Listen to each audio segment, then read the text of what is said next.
Good morning, everyone. I hope you are practicing the question and answers of your Merchant of Venice. We have completed the whole of the play, but I really want you all to practice all the question and answers given in the workbook.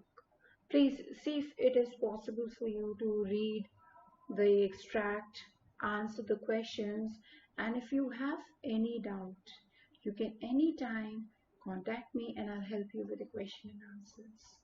Right? I hope you remember in my previous video, we have already completed Act 4, Scene 1, question and answers of the workbook. Right? So we've already done that. Now, today, I'll start with the page number 165 of your workbook. There's only one extract given and it is quite easy. Right? It is for Act 4, Scene 2. I hope you remember that scene.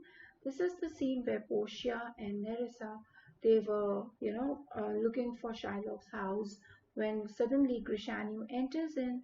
He has got the ring from Bassanio. Grishanio enters and he has got a ring for Portia, and that is the same time when Nerissa will also take Grishanio's ring. Right, so let's start with the extract. See, it is Act 4, Scene 2, Extract 1, page 165, workbook of your Merchant of Venice. So let's continue. Okay, the extract is Portia. Thou mayest, I warrant, we shall have old swearings that they did give the rings away to men, but we'll outface them and outswear them too. Okay, I hope you remember this is the speech where Portia is talking to Nerissa, and they are thinking, well, once they get the rings, they are thinking that, once they have the rings, we'll force these men to swear again and again, right? Till they, we'll tell them that we do not trust you, we do not believe you, right?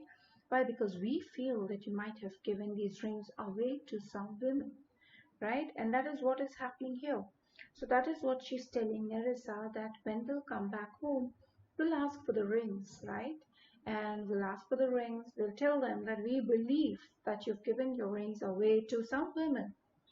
They'll swear, we'll keep swearing again and again, but we'll make sure that they keep swearing again and again. So let's see question number 1. To whom is Portia speaking? I've already told you the answer. Portia is speaking to Nerissa. They are still in Venice and they're waiting for their departure. Okay, when and where does she speak these words?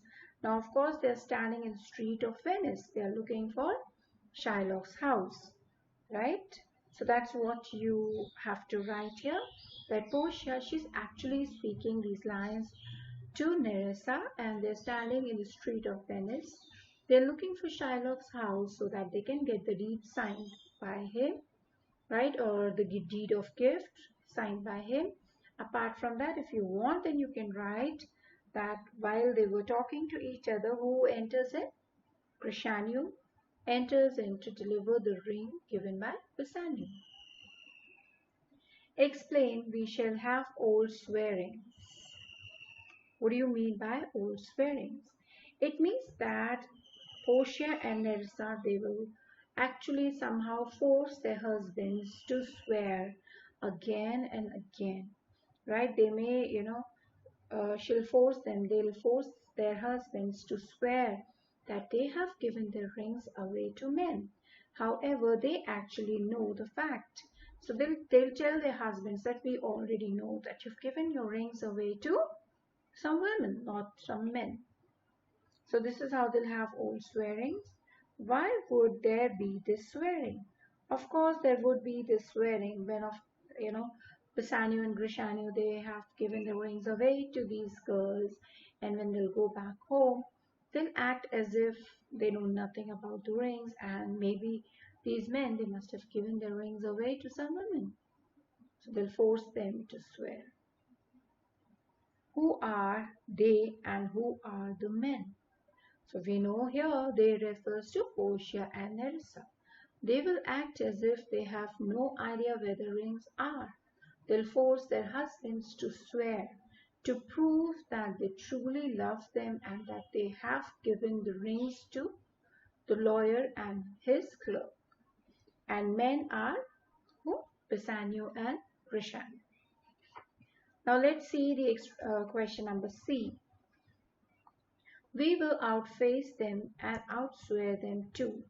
How did this indicate Portia's sense of fun?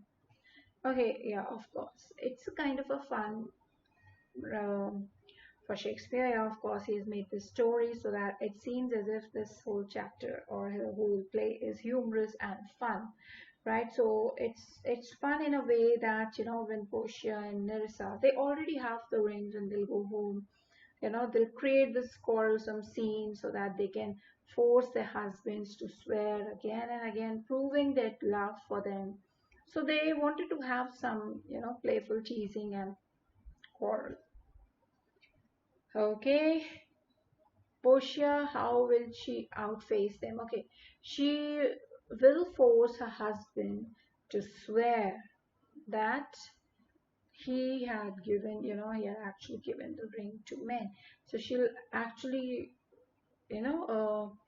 force him in such a way, she'll keep teasing him, she'll not accept the fact, and she'll trouble him. So that's what he's saying here. She's saying here, I'm sorry. Who is standing close by? Why is that person waiting there? Now, when they were in conversation, somebody else was also present there and he was waiting. So, who's the other person who's waiting there? Britannia. He was there. He was waiting for them while they were in conversation with each other, Portia and Nerissa. Right, let's continue. What offer has Portia just refused? Who has made that offer and why has she refused it? Now, the offer that they're referring to is the invitation sent by Bassanio and Antonio to have dinner, right? So she has recently refused the invitation of dinner and she actually refused that offer so that she could reach home as soon as possible before the husbands actually reach Belmont. So that's why she refused, and this offer was made by Bassanio and it was conveyed by Crescenio. Fine, so that's the answer for it. This time in C2 you just have one extract, right? Please go through it, see if you can write answers in your own words. If you need help, do let me know. Right? This much is enough. The rest will continue in the next video. Thank you.